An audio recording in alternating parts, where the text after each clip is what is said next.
Live NFL trivia every Tuesday night on Twitch at 9 p.m. Eastern. Come show off your football knowledge and have a chance to win cash prizes. Check the link in the description to find out more. And now, on with our feature presentation. There are few roars as loud as the ones when a team wins a game in front of their home crowd on the last play.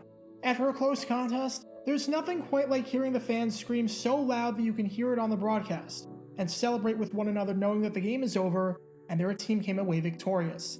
And while the jubilation and celebration can be incredible, and even deafening depending on the situation, it dies down shortly after. Eventually, the fans have to go home.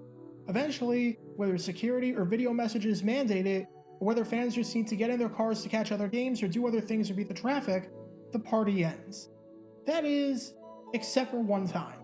I think this should go without saying, but Bills fans are a different breed in the best way possible. And in 1980, Bills Mafia showed why they're one of the best fan bases in all of football. After an overtime victory against the Los Angeles Rams, they didn't leave the stadium.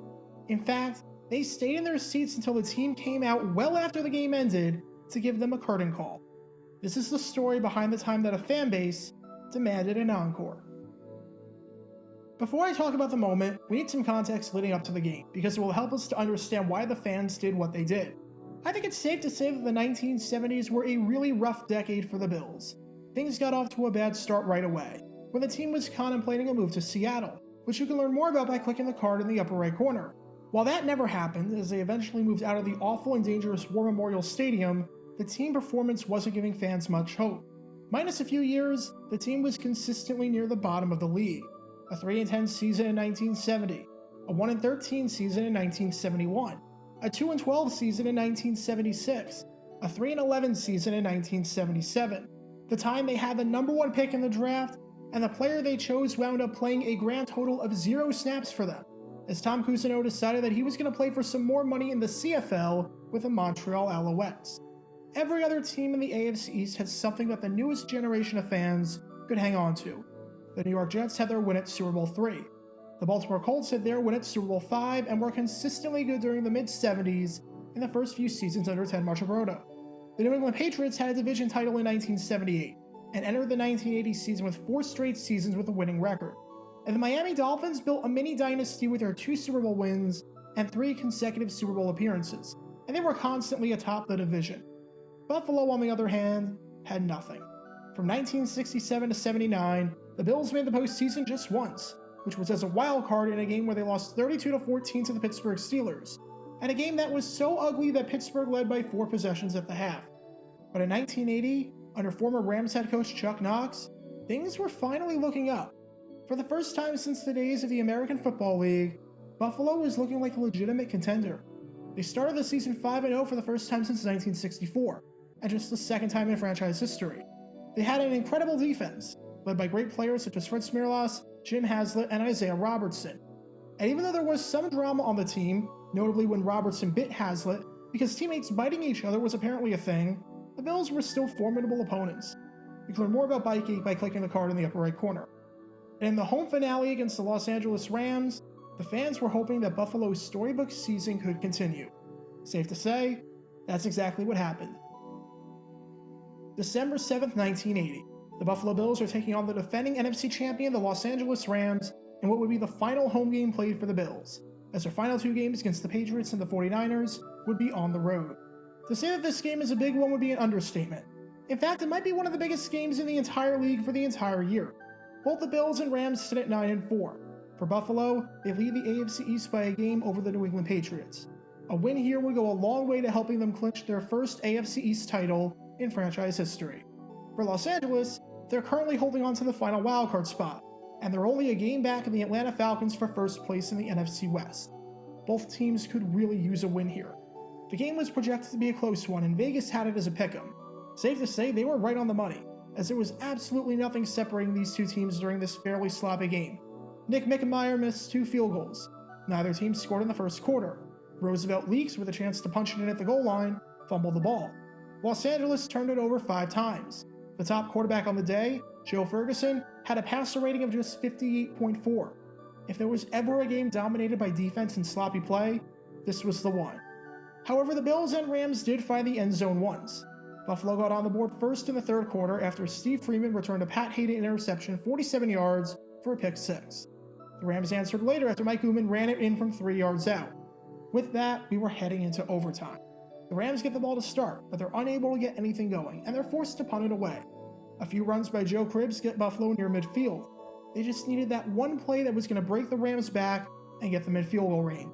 Sure enough, they got it when Joe Ferguson hit Frank Lewis for a 30-yard gain. Just like that, the Bills were in the red zone. After that play, Buffalo decided to not take any chances whatsoever. Their offense hadn't scored all game. Remember that their only touchdown came off of the pick six. They immediately sent Mickemeyer out there for the field goal from 30 yards out. And even though he missed twice, on this one, the third time was the charm. Buffalo had just won the game. The fans were going crazy. The magic number for the Bills to win the AFC East was down to 1. In the home finale, the fans witnessed one of the most iconic games in franchise history at the time. And under most circumstances, that would be the end of it. The fans would be happy and celebrate, and then go home. The Bills Mafia is different, because after this kick, they never left. Obviously, nobody left the stadium while the game was happening. You'd have to be crazy to leave an overtime game early. By the time the game-winning field goal was hit and the Bills won their 10th game of the season, setting the franchise record in the post-merger era for most wins in a season, even with 2 games still left to play, Rich Stadium was still packed. After the kick, the players were celebrating, then shook hands with the Rams, and then ran off the field to go into the locker room. Again, that's pretty standard operating procedure. But even after the Bills left the field, the fans didn't leave. The fans stayed in their seats, still applauding their team even with no one left out there. The Bills went into the locker room to do what usually takes place afterwards, with Chuck Knox giving the team a post-game speech, and with the players having an opportunity to cool down and change and whatnot. But the fans still did not leave. There were still somewhere in the ballpark of 30,000 fans left in the stands roughly half an hour afterwards, just cheering and soaking in the moment. By this point, word had gotten to the Bills players that the fans were still there. They hadn't left. And with that, the team came out for a curtain call. As guard Reggie McKenzie said, "Someone said the fans weren't leaving, so we all went out there. We love our fans, and it was just our way of saying thanks." Other players chimed in on the enthusiasm of the fans. Mickemeyer said, "I had to come out and thank them for their support." Offensive lineman Conrad Dobler said, "We came out because these fans are the best in the league." And Fritz Mirlas summed it up best, saying, "These people of Buffalo are unbelievable. They deserve anything we're able to give them. If they want us to go out there and dance around a little bit and sort of party with the guys in the stands, we're going to do it, because these fans deserve it." This would be the last home game of the season for the Bills, as they wound up winning the AFC East over the New England Patriots on the final day of the season. I made a video about that if you want to check that out by clicking the card in the upper right corner. And over the years, we have seen countless examples of Bills fans being incredible and showing why they're one of the best fan bases in football. In 1980, they did something that we've never really seen before. They gave their team a well-deserved curtain call. Be sure to like this video, ring the notification bell, and subscribe down below if you haven't already, as it helps the channel out a lot. And be sure to check out Twitch every Tuesday night at 9 p.m. Eastern for your chance to play NFL trivia and win cash prizes. Link in the description below. If you want to see videos like this condensed down to 60 seconds, then follow me on TikTok at JarGator9 and subscribe to 60-second NFL History on YouTube. Also, special thanks to all of our Patreon supporters to help get the channel. Your support is greatly appreciated. So you can become a patron and request future video topics in the description below.